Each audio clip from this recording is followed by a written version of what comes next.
Hello, welcome to Cooking Time. I'm David Martone, Executive Chef at Classic Time Cooking School in Westfield, New Jersey. And today we're going to be barbecuing and grilling, two very different and distinct cooking types. Barbecuing is done with indirect heat, very slow process at very low heat. If this were your barbecue system, you would have your heat source on one side and your food product on the other side. So you have an indirect heat. You would be cooking very slow on temperatures ranging from 225 degrees up through 275, and it's generally done over a couple of hour period. We do things in barbecue that are ribs and chicken and things that are cooked very slow and tend to come very succulent, things on the bone. When we talk about grilling, we're talking about high heat, direct heat, and we can even have an open grill to do these things. Barbecue, we need a closed cooking environment, so it can be done very slow, and sometimes we introduce some wood chips that we allow things to smoke as well as barbecue. We're going to do a barbecue injection marinated chicken and a dry spice rubbed ribs. So I'm going to take my injector that I've got with some store-bought marinade, and we're just going to inject the chicken in various areas throughout the chicken. I'm going to get the breast area. I like to do on the side of the leg, the back of the thigh. And the more you inject it, the more highly concentrated the flavor will be throughout the chicken. This chicken will cook very slow, and it'll actually be able to pull the meat off the bone when we're done. Our ribs, I have a small piece of baby back ribs. I also like to use full-size pork spare ribs. These are pork baby back ribs. I have a store-bought Cajun spice mix. You can certainly make your own dry spice mixes, and they're all known as what's called a spice rub. Many of them on the market today, all different flavors. This happens to be a Cajun blend. And what we do is we lightly sprinkle that on our ribs. We want to generously coat them, and then we kind of pat that in.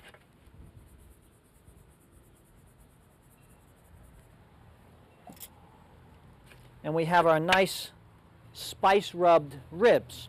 We are going to take those and put them on our grill that I have preheated on a very low temperature.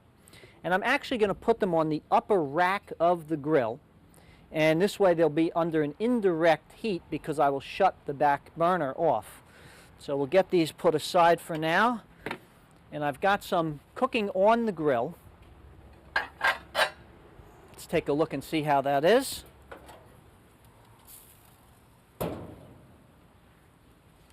We've got our ribs and our chicken, and we've had them cooking for about 3 hours now.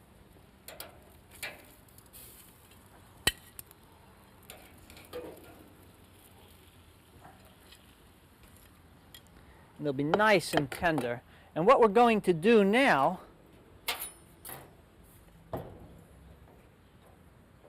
let's crank up our grill a little bit so we can do some actual grilling. Here we've got our barbecue items. I want to let them sit for a couple of minutes while we make our mop sauce for both the chicken and the ribs.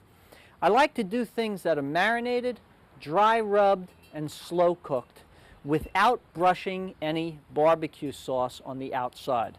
Most of us tend to brush barbecue sauces that are filled with sugar and sweet items, molasses, and what happens is that they tend to caramelize and burn on the exterior, creating a very bitter taste. So what I like to do is to make a mop sauce that we're actually going to use either to mop on last minute or as a dipping sauce. We've got a bee buzzing around, seems to be enjoying our food, so we'll get something going so we can see, get this mop sauce. I'm putting in some tomato sauce. I'm putting in some ketchup. We've got some pineapple juice. Let me just thin out this ketchup a little bit. This is a Carolina type sauce, which is a thinner vinegar type sauce instead of those heavy, thick, sweet sauces. Got some red wine vinegar. We've got some strong coffee. A lot of different flavors and components in this one. We've also got some white vinegar. The two last items that we're going to use is some stone ground mustard,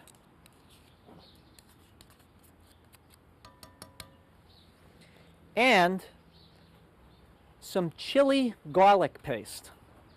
This is a Thai product which you can get in any local Asian market. It's got a nice flavor aside from adding some nice spice and heat. So we're adding a couple of spoons of this. And folks, if you want the recipes for anything we're doing today, just email me. My email is david@classicthyme.com. That's Thyme for the Thyme. Here's our mop sauce beginning. Let me get that on the stove.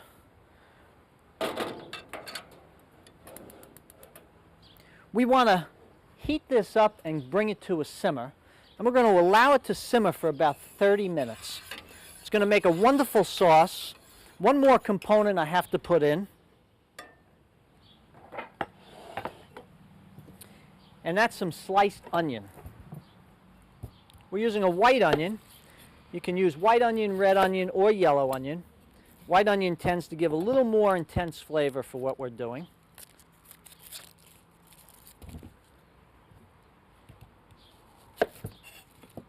And all we want to do is to cut this up in some thick slices. It's going to be strained out, but we're allowing the onion to release its flavor into the sauce as this simmers. It's going to simmer for about 30 minutes. Now we start the grilling process. Remember I said grilling is intense, high heat, direct heat, open or closed chamber can work. We have a nice flank steak here. I'm not really going to do anything as far as a marinade to this flank steak. All I'm going to do is to sprinkle some all-purpose adobo seasoning. Adobo is a generic name. Read the packaging for whichever brand you happen to buy. Some of them do contain MSG. I always look for the ones that do not. It's a mixture of garlic, oregano, salt, turmeric, and pepper. We're going to take our eggplant and we're going to cut some nice slices on a bias. Notice I'm using a serrated knife, which will help to cut right through the skin. We use serrated knives for anything where the outside is thicker and stronger than the flesh on the inside.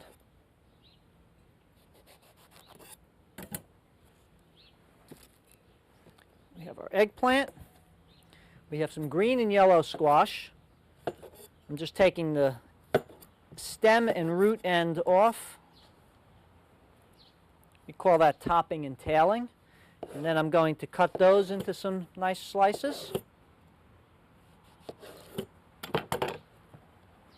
This is a great dish for when your garden is in full bloom and you're getting huge harvests. This dish can be done and it holds up real well on a buffet because it has a lot of acidity in the sauce that we're going to make for this. I'm going to sprinkle a little bit of olive oil on these vegetables.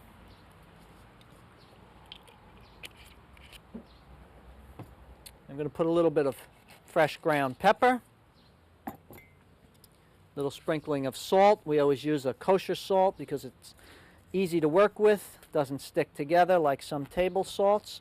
And we're going to just toss this around so we can lightly coat these vegetables with the oil. If you're on a diet that restricts you from fats, you can substitute the olive oil for a little bit of chicken stock. Actually substituting the chicken stock for the olive oil to eliminate the fat. Okay, we're going to get our flank steak and our vegetables going.